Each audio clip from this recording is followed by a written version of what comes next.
Hello मुलांनो, आज आपण उदाहरण संग्रह 9 पाहणार आहोत। जर मुलांनो तुम्ही या अगोदरचे उदाहरण संग्रह पाहिले नसतील तर आपल्या चॅनलला सबस्क्राईब करा आणि चॅनलमध्ये जा, तिथे तुम्हाला सर्व अगोदरचे व्हिडिओ पाहायला मिळतील। तर मुलांनो, उदाहरण संग्रह 9 हा आज आपण पाहणार आहोत। तुम्ही जर हे असे शब्द दिलेत हे असं म्हणून जर या गणितांना घाबरत असाल तर घाबरायची काहीही गरज नाही की जसे दिसतात तसे ही गणितं खूप सोपे आहेत। तुम्ही जर हा व्हिडिओ न पळवता म्हणजे न स्किप करता पूर्ण व्हिडिओ पाहिला तर तुम्हाला हे सर्व गणित स्वतः करायला येतील याची मी गॅरंटी देते। तर मुलांनो, मी ही गणितं तुम्हाला समजावून सांगते, तुम्ही नीट ऐका। तर मुलांनो, पहिला प्रश्न दिलेला आहे तो आपण वाचूयात। एका निवडणुकीत 13 पहिल्यांदा मुलांनो, इथे आपल्याला प्रश्न काय दिलेला आहे, खालील उदाहरणे सोडवा। इथे आपल्याला काही दिलेलं नाही की याचं आपल्याला काय करायचे। तर मुलांनो, हे गणितच सांगेल की तुम्हाला काय करायचे। तर एका निवडणुकीत 13,47,048 स्त्रियांनी व 14,29,638 पुरुषांनी मतदान केले तर एकूण मतदान किती झाले। मुलांनो, तुम्हाला इथे कोणत्या शब्दावरून समजते की काय करायचे। तर मुलांनो, ह्या एकूण शब्दावरून आपल्याला कळते की आपल्याला इथे बेरीज करायची आहे। तुम्हाला मुलांनो, मी पहिल्याच व्हिडिओमध्ये बेरीज वजाबाकीच्या पहिल्याच व्हिडिओमध्ये सांगितलं आहे की एकूण म्हणजे बेरीज करणे, वगळणे म्हणजे वजाबाकी करणे। एकूण म्हणजे मुलांनो, तुम्हाला या वाटीत 1 लाडू दिला आहे आणि या वाटीत एकच लाडू दिला आणि या वाटीत 2 लाडू दिले, तर हे लाडू एकाच वाटीत ठेवले तिन्हीही, तर ह्याला एकूण म्हणायचं। म्हणजे या दोन्हीचं मिळून हे झालं। तसंच मुलांनो, इथे आपल्याला या दोन्हीची बेरीज करायची आहे। इथं स्त्रिया आणि हे स्त्रिया आणि ह्या पुरुष दिलेले आहेत ज्यांची संख्या मतदानात आहे। तर यांची बेरीज करायची म्हणजे दोघांनी मिळून किती मतदान केलं हे आपल्याला हुडकायचं आहे। तर चला मुलांनो, तुम्हाला मी बेरीज कशी करायची ते तर अगोदरच शिकवलेलं आहे, अगोदरच्याच व्हिडिओ शिकवलेला आहे। मुलांनो, प्लीज तुम्ही जर अगोदरचे व्हिडिओ पाहिले नसतील तर ते प्लीज पहा, जेणेकरून तुम्हाला हे उदाहरण संग्रह सोडवणं खूप सोपं जाईल। चला मुलांनो, तर हे गणित आपण सोडवून पाहूया। अगोदर पहिल्यासारखंच या संख्या, ही पहिली संख्या वरती लिहून घेऊयात।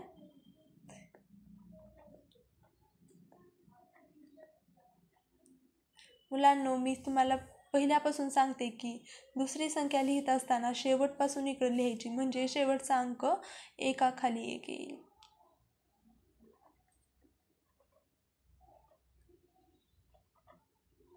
चला मुलांनो, इथं आपल्याला काय करायचे तर बेरीज करायची। तर याची बेरीज करूया मुलांनो। आता आपण थोडं पुढं चाललं म्हणजे आता आपण मोठं होत आहोत। तर मुलांनो, आता आपल्याला हातचा वरी देण्याऐवजी मनात ठेवायला शिकायचं आहे। तर चला मुलांनो, आपण हातचा मनात ठेवून गणित करूया। 8 + 8 16। तर 16ला इकडं आपण साईडला हातचा दिला तरी चालेल, पण वरी लिहायचा नाही। 16ला हे 6 आपल्याला इथं आले आणि हातचा 1 आला, 1 आपण वरी लिहायचं नाही, मनात ठेवायचं। ते 1 हातचेच 1 + 4 5 + 3 6 7 8। 6ला 6 7 + 9 16, 16ला 6 हातचे आले 1 1 + 4 5, हे 2 6 7 3 + 4 7 1 + 2 1 + 1 2। तर मुलांनो, आपलं उत्तर आलेलं आहे 27,76,686। खाली एक लाईन लिहायची मुलांनो, पुरुषांनी मतदान केले तर मतदान किती झाले। तर मुलांनो, एकूण मतदान हे 27,76,686 इतके झाले। एवढी लाईन लिहिलं झालं मुलांनो। किती सोपं आहे हे गणित झालं। तर मुलांनो, आपल्याला हे आपण संख्या ज्ञानात शिकलो आहोत की शतक झाल्यानंतर कोमा, हजार झाल्यानंतर कोमा। तर आपल्याला वाचण्यात सोपं जाईल. 27,76,686. तर मुलांनो गणित क्रमांक 2ही आपण सोडवणार आहोत. तर चला मुलांनो गणित क्रमांक 2 आपण वाचून घेऊयात. 6 अंकी सर्वात मोठी संख्या व 6 अंकी सर्वात लहान संख्या यांची बेरीज किती येईल. तर मुलांनो इथे आपल्याला थोडं डोकं लावायचं काम दिलेलं आहे. 6 अंकी सर्वात मोठी संख्या आणि 6 अंकी सर्वात लहान संख्या यांची आपल्याला बेरीज करायची आहे. तर 6 अंकी सर्वात मोठी संख्या कशी ओळखायची. तर मुलांनो आपण आपल्याला ती संख्या हुडकायची आहे. तर मुलांनो 6 अंकी सर्वात मोठी संख्या ही आहे 9,99,999. मुलांनो ही संख्या आपण कुठून आली. तर ही 6 अंकी सर्वात मोठी संख्या आहे.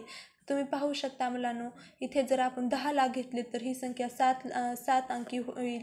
आणि इथं जर आपण 10 इथं जर 1 घेतलं म्हणजे 10 लाख घेतलं 10,000 घेतलं तर ही संख्या बारकी होईल. तर सर्वात मोठी 9,99,999 एवढी संख्या 6 अंकी सर्वात मोठी आहे. तर 6 अंकी सर्वात लहान कोणती. तर 6 अंकी सर्वात लहान संख्या ही 1 लाख आहे. 1 लाखच का. 2 लाख घेतली तर ती सर्वात लहान होणार नाही. आणि 1 लाखाच्या पहिलं म्हणजे 99,000 घेतली तर ती ही संख्या 6 अंकी होणार नाही. ती संख्या 5 अंकी होणार. म्हणून मुलांनो आपल्याला सर्वात मोठी 6 अंकी आणि सर्वात मोठी लहान 6 अंकी सर्वात मोठी व 6 अंकी सर्वात लहान ही संख्या आपल्याला मिळालेली आहे. याची आपल्याला बेरीज करायची आहे. तर 9 9 9 9 9 9 अधिक 1 10. तर मुलांनो एवढं उत्तर आलेलं आहे. शेवटी एक लाईन लिहायची आहे. 6 अंकी सर्वात मोठी 6 अंकी सर्वात लहान संख्यांची बेरीज 10,99,999 इतकी येते. तर मुलांनो आपण 3 क्रमांकाचं गणित पाहूया. सुरेखाताईंनी 8,07,957 रुपयांचा ट्रॅक्टर व 32,609 रुपयांचे मळणी यंत्र खरेदी केले. तर त्यांनी एकूण किती रुपये खर्च केले. पहा मुलांनो इथे एकूण हा डबल शब्द आलेला आहे. तर आपल्याला इथे बेरीज करायची आहे. तर या संख्या आपण अगोदर एकाखाली एक लिहून घेऊया. किती लिहायचं आहे. पहिल्यांदा 8,07,957. त्याच्या खाली 9,0,6,2,3 32,609. याचं उत्तर आपण पाहूयात मुलांनो. 9 अधिक 7 9च्या पुढे 7 8 9 10 11 12 13 14.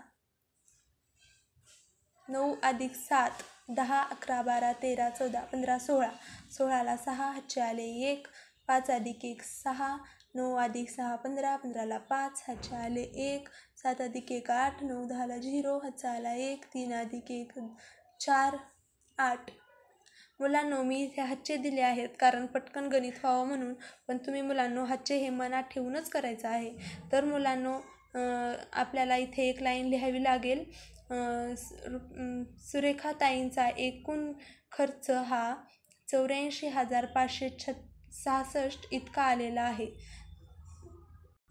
तर मुलांनो गणित क्रमांक 4 हे पाहूयात. मी इथे करून ठेवलेले आहेत मुलांनो गणित. तर मुलांनो एका गिरणीत मागील वर्षी 17,24,938 मीटर कापड तयार झाले. यावर्षी 23,47,056 मीटर कापड तयार झाले. तर दोन्ही वर्षात मिळून किती कापड तयार झाले. तर इथे पहा मुलांनो आपल्याला दोन्ही वर्षाचं मिळून म्हणले म्हणजे आपल्याला इथेही बेरीज करावी लागेल. तर मुलांनो मी इथे बेरीज करून ठेवलेली आहे ती तुम्ही पाहू शकता. आणि खाली आपलं काय येईल. तर दोन्ही वर्षांत मिळून 40,71,994 इतके कापड तयार होईल असं आपल्याला लिहायचं आहे. तर मुलांनो हे आता आपण 5वं गणित पाहूयात.